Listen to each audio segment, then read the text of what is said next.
বিসমিল্লাহির রহমানির রহিম। আসন্ন জাতীয় ত্রয়োদশ সংসদ নির্বাচনে আগামী 12ই ফেব্রুয়ারি অনুষ্ঠিত হতে যাচ্ছে।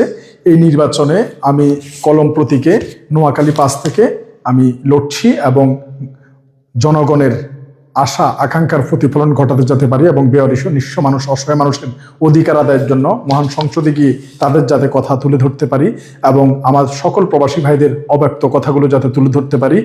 এবং আমার প্রথম একটি এজেন্ডা হবে বাংলাদেশে যত মসজিদ আছে প্রত্যেকটি মসজিদের ইমাম সাহেব, ছোট এবং বড় সকল মসজিদের ইমাম সাহেবদেরকে বেতন অথবা ভাতার আওতায় নিয়ে আসতে হবে এবং মহান সংসদে এটি আমার একটি বড় এজেন্ডা বাস্তবায়ন করার জন্য আমি ইনশাল্লাহ তুলে ধরবো। আল্লাহ যদি আমাকে সেই জায়গা পর্যন্ত আপনারা আমাকে পৌঁছে দেন, আল্লাহর রহমত থাকে। এবং সেই সাথে সেটি শুরু হবে নোয়াখালীর কোম্পানিগঞ্জ এবং কবিরহাট থেকে।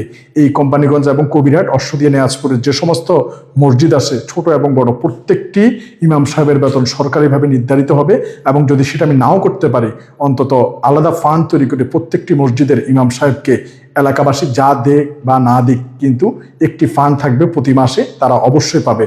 তাই আমি যাতে এই কাজটি করতে পারি আমার জন্য আপনারা সবাই দোয়া করবেন এবং যে সমস্ত ইমাম সাহেবরা রয়েছেন মসজিদে দায়িত্বরত রয়েছেন আপনারা সবাই আমার জন্য দোয়া করবেন।